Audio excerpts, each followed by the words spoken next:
a été créé en 1988 et dès 1993, nous avons investi énormément dans le développement de notre premier logiciel qui, à l'époque, ne s'occupait simplement que du remplacement des fonds de page. Et ça, déjà, à cette époque-là, nous avions trouvé un peu notre voie dans la réduction des coûts liés à l'impression.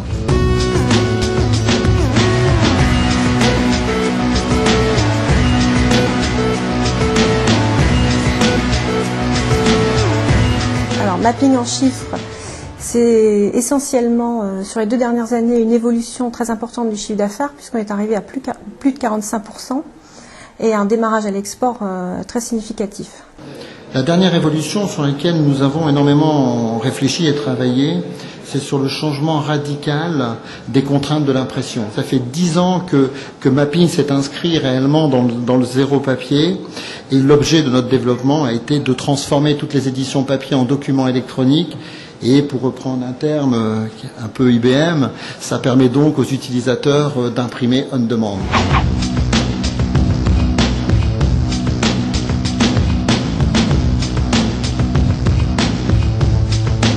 Ce qu'on essaye de faire au sein d'IBM, c'est d'éviter toute impression en centre de coût, mais plutôt d'utiliser le papier comme un média, soit pour des contraintes légales, soit pour des contraintes de communication. Tout le reste, grâce à l'aide de Mapping et d'IBM, on doit pouvoir essayer de le dématérialiser.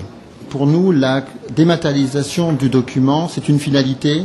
Et ça ne peut se concevoir que si, en amont, les sociétés ont commencé à une démarche de gestion électronique du document. Mapping permet donc, à partir de bases de données, de spools ou de fichiers d'impression qui viennent des ERP, de pouvoir les éditer, bien évidemment, sur n'importe quelle imprimante, quel que soit son mode de connexion. L'impression reste, on n'est pas encore au zéro papier, malheureusement. Mais aussi, le fait de générer un document électronique va permettre, dans un premier temps, de le faxer, de l'emailer, de l'archiver bien évidemment et de pouvoir l'envoyer en dématérialisation.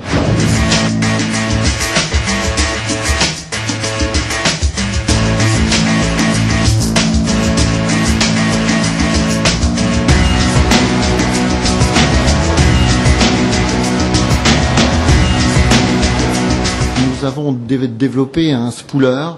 Alors c'est quelque chose de très important parce que c'est le premier spooler qui permet de fédérer toutes les éditions, alors qu'elles viennent, que ce soit des éditions ou des imprimantes qui viennent du monde de la S400, de Windows, d'Unix, des mainframes, et de pouvoir donner dans un browser web aux utilisateurs la possibilité de gérer eux-mêmes le plus simplement du monde, comme ils ont l'habitude de le faire avec leur souris, leurs imprimantes.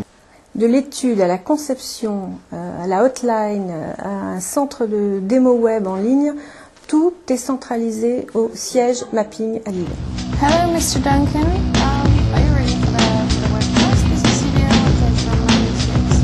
We will obviously help you to get close to your paper, and we're realistic enough to know that you want to engage. So, as I said, you are. Nous avons choisi exclusivement pour notre expansion à l'export de nous tourner vers IBM.